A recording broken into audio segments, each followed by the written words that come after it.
Welcome to studio news. நம்ம யாரை பற்றி பார்க்க போகிறோம்னா, அதிமுக பார்த்தீங்கன்னா செயற்குழு கூட்டத்தை எதனால் எடப்பாடி பழனிசாமி அவசரமாக கூப்பிட்றாருன்னா, எடப்பாடி பழனிசாமி இந்த மாவட்ட செயலர் கூட்டினா மிகப்பெரிய எதிர்ப்பு தென் மாவட்டம் கொங்கு மண்டலத்தில் பார்த்தீங்கன்னா எதிர்ப்பு வரும்ன்றது தெரிஞ்சுக்கிட்டு, ஸோ முன்கூட்டியே பார்த்தீங்கன்னா செயற்குழு கூட்டத்தை கூட்டி ஒரு தீர்மானத்தை நிறைவேற்றி நம்ம போய்ச்சலான்னு சொல்லிட்டு பார்த்தீங்கன்னா தக்க வச்சுக்கலான்ற மாதிரி சொல்ல, இப்போ எடப்பாடி பழனிசாமிக்கு மிகப்பெரிய நெருக்கடி. இப்போ செயற்குழு கூட்டமே இருந்தாலும் பார்த்தீங்கன்னா எதிர்த்து பேசுறதுக்கு மாவட்ட செயலாளர்கள் உறுப்பினர்கள்லாம் தயார் நிலையாக இருக்காங்க. பின்னணியில் பார்த்தீங்கன்னா எல்லாருமே ஓபிஎஸ் தான் சொல்லிட்டு இருந்தாங்க. ஆனால் ஓபிஎஸ் இல்லைன்றது தான் தகவல் வெளியாக இருக்குது. திவாகர் தான் பார்த்தீங்கன்னா பேச வைக்கிறாரு. எம்எல்ஏக்கள்கிட்ட பார்த்தீங்கன்னா ஒரு விஷயத்த சொல்கிறாரு, எடப்பாடி பழனிசாமிக்கு நெருக்கடி கொடுங்கிற மாதிரி ஒரு டாஸ்க்கை கொடுக்குறாரு. இந்த மாதிரி ஓபிஎஸ் சசிகலா இணைக்க சொல்லி ஒரு அழுத்தம் கொடுங்க எல்லாருமே. ஆனால் மாவட்ட செயலர்லாம் பார்த்தீங்கன்னா உறுப்பினர்கள் அந்தந்த மாவட்டத்தில் சொல்லியே கூட்டிகிட்டு வர சொல்லியிருக்காரு. ஆனால் அதெல்லாம் கேட்குற மாதிரி யாருமே இல்லை. மாவட்ட செயலர் ஆலோசனை கூட்டத்தில் இந்த மாதிரி நடந்துச்சுன்னா அந்த எடப்பாடியோட அங்கே அந்த மாவட்ட செயலரோட பார்த்தீங்கன்னா அந்த அசிங்கம் போயிடும். செயற்குழுன்னு சொல்லும்போது தொண்டர் வரைக்கும் பார்த்தீங்கன்னா இந்த எதிர்ப்பு, அதாவது எடப்பாடி எதிர்த்து பார்த்தீங்கன்னா பேசும்போது வெளிப்படுன்றாங்க. எடப்பாடி திருப்பியும் பொதுச்செயலாளர்னு சொல்லிட்டு தன்னை தக்க வச்சுக்கிறதுக்காண்டி தான் பார்த்தீங்கன்னா இந்த மூவ் எடுக்கிறாரு.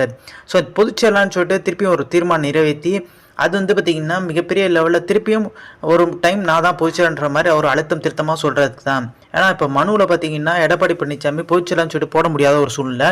இணை ஒருங்கிணைப்பாளர், இப்போ இணை ஒருங்கிணைப்பாளர்னா பார்த்தீங்கன்னா நம்மளுக்கு தெரியும், ஒருங்கிணைப்பா ஓபிஎஸ், இணை ஒருங்கிணைப்பா எடப்பாடி பழனிசாமி, 2 பேரும் சேர்ந்தால் தான் பொதுக்குழு கூட்டம் சுமூகமாக முடிக்க முடியும். அவைத்தலைவர் தான் பார்த்தீங்கன்னா தலைமையில் தான் நடக்கும்.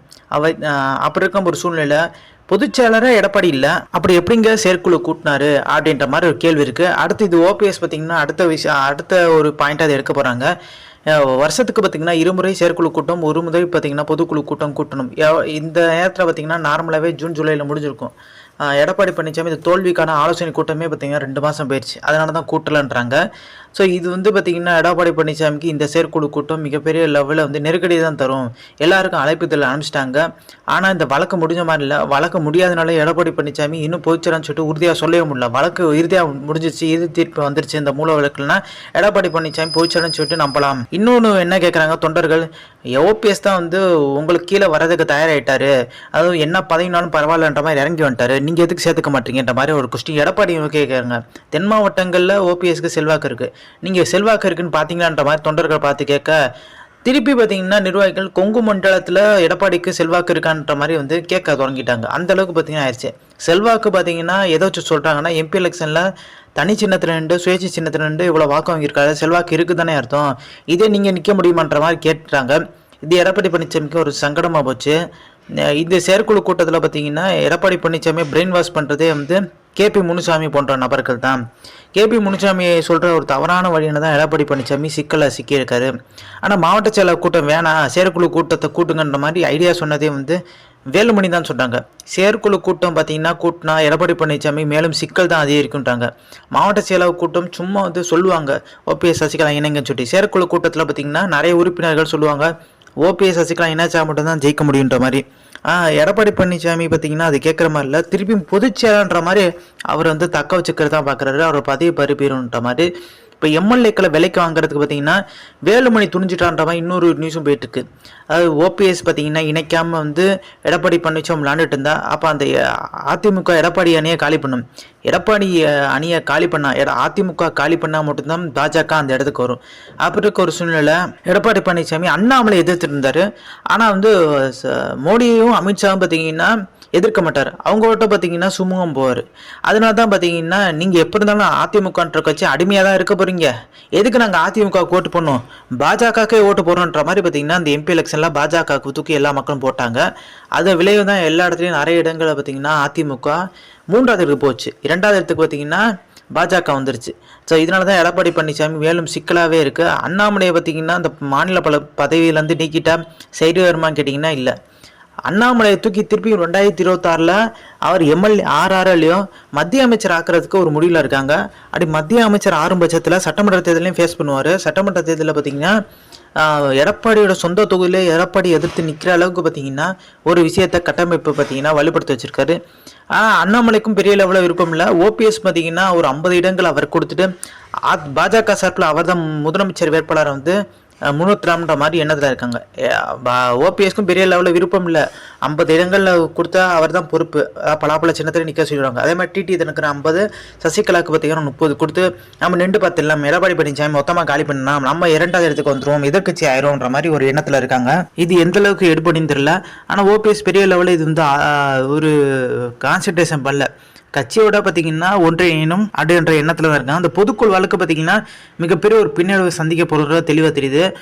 எடப்பாடி பழனிசாமி பார்த்தீங்கன்னா மனுவில் இணை ஒருங்கிணைப்பாளன்னு சொல்லிட்டு போட்டார். இணை ஒருங்கிணைப்பாளன்னு சொன்னால் அப்போ எடப்பாடி பழனிசாமி பொதுச்செயலாளர் இல்லைன்றது தெளிவாக தெரியுது. பொதுச்செயலாளர் இல்லாதவர் அந்த ஒரு சூழ்நிலையில் இருக்கும்போது எடப்பாடியை பேச்சை எல்லாருமே கேட்பாங்களா? எடப்பாடி பழனிசாமி வந்து வெற்றி பாதையை கொண்டு போகிறேன்ற மாதிரி கொண்டு போகிறாரு. வெற்றி வந்த மாதிரியே தெரியல. நான் 234 தொகுதியிலும் பார்த்தீங்கன்னா இந்த எம்பி எலெக்ஷனில் சட்டமன்ற தொகுதி வாரியாக பார்க்கும்போது மிகப்பெரிய பின்னடைவு. எந்தளவுக்கு பின்னடைவுனா, நிறைய இடங்களில் வந்து 3வது இடம், 108 இடங்களில் 34 இடங்களில் பார்த்தீங்கன்னா மிக மோசமான 4ஆம் இடம். நாம் தமிழரே அடுத்த நிலைக்கு வர அளவுக்கு பார்த்தீங்கன்னா மோசமான நிலை வந்து அடைஞ்சிச்சு. எடப்பாடி பழனிசாமிக்கு நெருங்கிய வட்டத்தில் இருக்க கொங்கு மண்டலத்திலே மிகப்பெரிய பின்னடைவு. அது 2021 சட்டமன்ற தேர்தலில் ஜெயிக்கிறாங்க.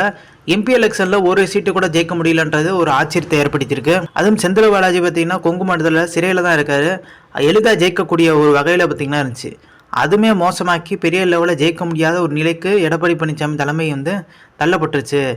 ஆனால் எடப்பாடி பழனிசாமியோட தீவிர ஆதரவு இருந்தால் கூட கொஞ்சம் விலகிட்டாங்க. அதே மாதிரி கேபி அன்பழகன் அதிமுக முன்னாள் அமைச்சருக்கும் ஒரு தருமபுரியில் ஒரு ஆலோசனை கூட்டம் பண்ணுறாரு. அப்போ அங்கே வந்து பார்த்தீங்கன்னா இன்னொரு அன்பழகன், டிஆர் அன்பழகன் சொல்கிறார், விவசாயினை சேர்ந்தவர். அவருக்கும் இவருக்கும் சின்ன மோதல் வருது. யார் கட்சியில் வந்தால் நீங்கள்லாம் 96 தான் வந்தீங்கன்ற மாதிரி முன்னாள் அமைச்சரை பார்த்து சொல்ல, நீ பார்த்தியா அப்படின்ற மாதிரி வாக்குவாதம் ஆகி அது கைகலப்பமாயிருச்சு. அப்போ எங்கேயுமே ஒற்றுமை இல்லை. எடப்பாடி பழனிசாமிக்கு யாருமே மரியாதை கொடுக்கலன்றது தெளிவாக தெரியுது. எடப்பாடி பழனிசாமியை பொதுச்செயலாளர் கூட ஏற்றுக்கல, மாவட்ட செயலாளராக தான் இன்னும் பார்க்குறாங்க. சேலம் புறநகர் மாவட்ட செயலாளர் தான் பார்க்குறாங்க. எடப்பாடி பழனிசாமிக்குன்ற ஒரு தனி அணி இருந்துச்சு. அதுவும் பார்த்தீங்கன்னா பெரிய லெவலில் இப்போ அவரை சந்திக்க முடியாத ஒரு சூழ்நிலை. சேலம் இளங்கோன் தான் ரைட் ஹேண்டர் இருந்தார். சேலம் இளங்கோன் ரைட் ஹேண்டர் லெஃப்ட் ஹேண்டான்னு தெரியல. அந்தளவுக்கு காணாம போயிட்டார். பெரிய லெவலில் இப்போ வந்து எடப்பாடியோட பார்க்க முடியல. எடப்பாடி சேலத்துக்கு வந்தால் பின்னும் விஷ் பண்ணுவார், அவ்வளோதான். முந்தைய சேலத்தில் எடப்பாடி இருந்தாருன்னா சேலம் இளங்கோன் இருப்பார். சென்னைக்கு போகிற வரைக்கும் அனுப்பிச்சுட்டு வருவார். இன்றைக்கி அப்படியே மாறிச்சு. அந்த இடத்துக்கு பார்த்தீங்கன்னா எடப்பாடியோட மகன் மிதுன் வந்துட்டார். மிதுனுக்கு பார்த்தீங்கன்னா முக்கியமான பதவி வந்து கொடுக்க போகிறதா தகவலியாக இருக்குது. பட் இது எந்தளவுக்கு பார்த்தீங்கன்னா மிகப்பெரிய எதிர்ப்பு கொடுக்குன்றாங்க. எம்பி எலெக்ஷன் இந்த தேர்தல் சமயத்தில் வந்து ஜெயக்குமார் மகனுக்கு பார்த்தீங்கன்னா ஜெயவர்தனுக்கு சீட்டு கொடுக்கும்போது இது வாரிசு அரசியல் ஏன் கேட்கும்போது, இது வாரிசு அரசியல் எங்க, அவர் ஏற்கனவே எம்பியாக இருந்திருக்காரு, இது பேர் வாரிசு அரசியல் இல்லை, இப்போ கட்சியில் என் மகனை கொண்டு வந்தால் தான் வாரிசுன்னு சொல்லிட்டு இவரே பார்த்தீங்கன்னா ஒப்புதல் வாக்குமூலம் கொடுத்துருக்காரு. ஸோ அதனால் பார்த்தீங்கன்னா எடப்பாடியோட மகனை களமறிக்கி விட்டு அது எடப்பாடி பழனிசாமிக்கே வினையாக முடியுன்றாங்க. ஸோ உங்களுக்கு இந்த விவரம் பிடிச்சிருந்துச்சுன்னா like, share, subscribe. Thanks for வாட்சிங் திஸ் வீடியோ.